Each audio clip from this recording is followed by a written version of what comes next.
여러분 안녕하세요. 보리쌤입니다.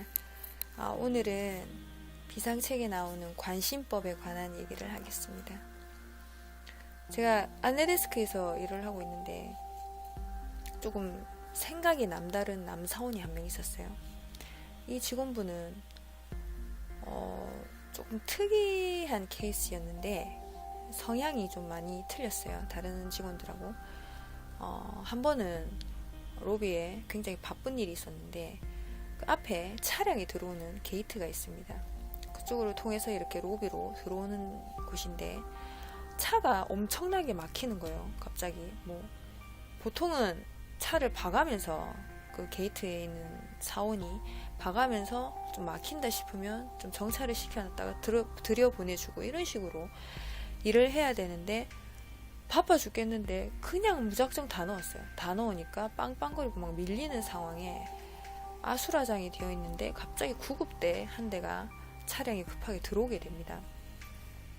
구급대 차량이 중요하죠. 중요한 상황인데 차는 엉망인 상태고 내가 너무 화가 나가지고 전화를 했어요.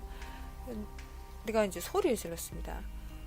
야, 넌 지금 저기 안 보이냐? 왜 자꾸 차를 집어넣는 건데? 이렇게 막 말을 하니까 네, 확인하겠습니다. 이러면서 끊어버린 거죠. 그러고 나서 조금 있으니까, 정신이 없어요. 그러면서 이제 다른 직원분이 와가지고 차량 정리를 하고, 이렇게 해서 이제 교대 시간이 됩니다. 그래서 이 남사원이 로비로 들어왔어요. 근데 아무렇지 않은 표정을 지으면서, 조금 내려가 보겠습니다 하고, 자기 다른 근무지로 내려가 버린 거예요. 이거 나는 황당한 상황이고, 아까 지 때문에 아주 난리가 났는데 너무 혼자 태어난 거죠. 그래서 이게 뭐지? 무슨 상황이지? 이러고 있는데 다음 날이 됐어요. 다음 날이 됐는데 이제 다른 택배 확인을 하는 게 하나 있어가지고 전화를 했는데 전화를 안 받는 거예요. 계속 통화 중인 겁니다. 그래서 처음에는 한 두세 번 했다가 통화 연결이 안 되니까 너무 짜증이 나가지고 이제 받을 때까지 해보자고 계속 했어요. 그러니까 이제 전화를 딱 받더라고요. 그러면서 제가 택배 이제 뭐 있냐 물어보고 제가 물어봤어요. 왜 통화가 이렇게 안 되니? 이렇게 말을 하니까 이 직원이 하는 말이 통화하셨냐고 전화하셨냐고 저는 제가 알다시피 지금 다리를 다쳐가지고 좀 다른 직원이 선배랑 통화를 하고 있어가지고 통화 중이었을 거라고 아주 아무렇지도 않게 그런 말을 하는 겁니다. 그러면서 내가 좀 황당하기도 하고 너무 어이가 없어가지고 그래서 지금 그 직원이랑 통화한다고 내 전화를 못 받은 거가 이렇게 말을 했어요. 그러니까 이게 좀 얘기 좀 한다고 그랬습니다. 이러면서 누구처럼 이렇게 사원이 다쳤는데 이렇게 닥달하듯이 그 선배는 말을 안 하고 제 걱정해준다고 그 얘기 좀 하고 있었다면서 이렇게 말을 하는 겁니다. 난 너무 황당하고 내가 굉장히 나쁜 년이 되는 것 같았어요. 이제 자기는 다리를 다쳐서 아픈 상태인데 너는 그 상태를 모르냐, 내가 이유 없이 이렇게 했겠냐, 이런 식으로 말을 하고 좀 어이가 없는 거예요. 그래서 제가 화가 나가지고 얘기를 했습니다. 야, 너 나한테 다리 다쳤다고 언제 얘기했는데? 이렇게 말을 했어요. 그러니까 이 사원이 당황해하면서 얘기 안 했는가요? 이렇게 또 말을 해요. 그래서 제가 이랬죠. 네가 다리를 다쳤는지 팔을 다쳤는지 얼굴을 다쳤는지 말을 안 했는데 내가 어떻게 아냐? 내가 어떻게 해야 되는데? 너무 많은 걸 니는 바라는가 애가? 이렇게 말을 했어요. 그러니까 완전히 당황한 그런 말투였어요. 그래서 그렇습니까? 죄송합니다. 또 이렇게 말을 하는 거예요. 그러고 이제 또 시간이 지납니다. 지나가지고 이제 이 직원이 야간 근무를 하게 됐어요. 로비에 저랑 같이 근무를 하게 됐는데 이제 이 남사원이 아주 태연하게 또 들어왔어요. 나한테 무슨 일이 있었나? 왜?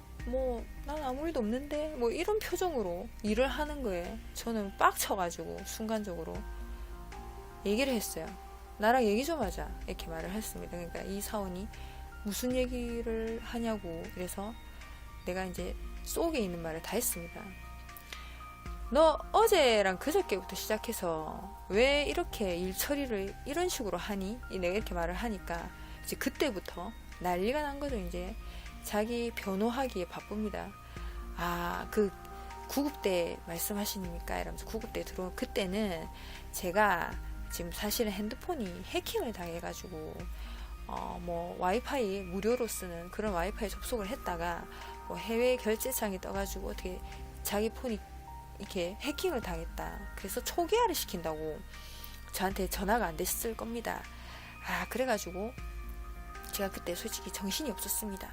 또 이렇게 말을 해서 제가 좀 어이가 없었습니다. 그러면서 하는 소리가, 그리고 제가 밑에 그날 신입 근무자 때문에 아주 저 혼자 아주 쎄빠지게 일을 해가지고 걔가 저질러 놓은 똥을 제가 치운다고 아주 정신이 없었습니다.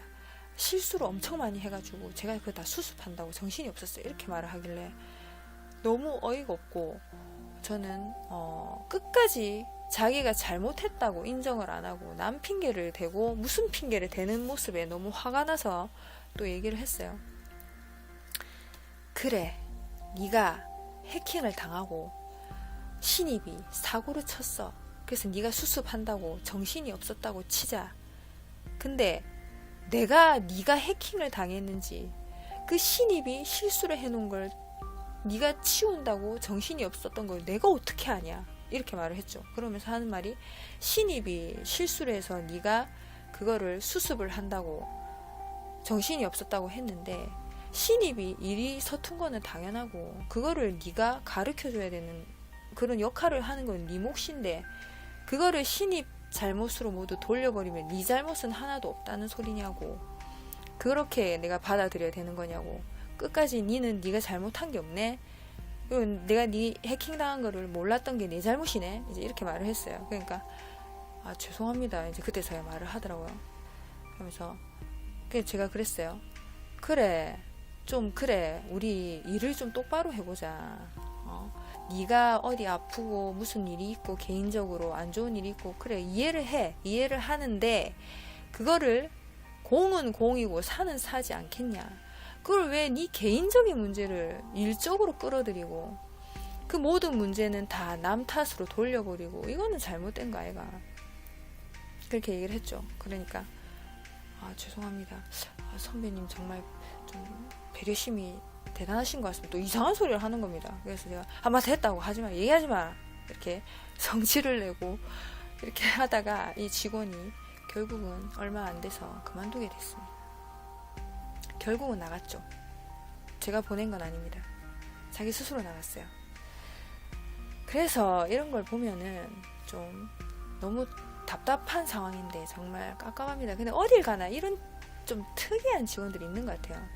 자기가 모든 이렇게 일을 쳐놓고 일을 벌려놓고 수습은 안 되니까 이제 어떻게 뭐 선임이면 선임이 해주겠지, 누군가라도 해주겠지, 이렇게 여겨버립니다. 그리고 내가 몸이 안 좋다, 그럼 말을 해야 알겠죠. 근데 말을 안 하면서 내가 이렇게 몸이 안 좋은데 이렇게 일을 시키면 넌 정말 쓰레기야, 이렇게 만들도록 유도를 하는 사람도 있어요. 그러니까 천하에 다른 사람이 못된 사람이 되는 거죠.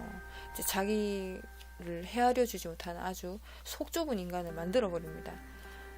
정말 싫습니다. 진짜 싫은데 이런 직원들한테는 어떻게 해야 되냐면 속으로 꽁해가 있지 말고 그냥 있는 그대로 그냥 얘기를 다 해야 됩니다. 니 일 잘못됐다 이런 식으로 하면 안 된다, 이렇게 계속 지적질을 해주고, 그리고 섣불리 화를 내서 내가 도리어 당하는 경우도 있거든요. 이럴 때는 처음에는 얘가 어떤 사람인지 모르니까 지켜봐야 됩니다. 지켜보다가 그 분명히 그런 성향이 생긴 원인이 있을 거예요. 뭐 집안 환경에 어릴 때부터 그런 뭐 문제가 있을 수도 있는 거고, 사람은 다 개인적으로 자기 그런 환경이 있잖아요. 그러니까 그런 환경 속에서 이 사람이 어떻게 자랐고 어떤 식으로 살아왔는 걸 우리는 모르기 때문에 처음에는 관찰을 하다가 좀 아니다 싶은 거는 얘기를 해주는 게 맞습니다. 그렇게 해서 현명하게 대처를 하셨으면 좋겠고, 그리고 그리고 현명하게 대처를 하시면서 그리고 즐거운 직장 생활을 하셨으면 좋겠습니다. 다음 시간에 뵙겠습니다. 보리쌤이었습니다.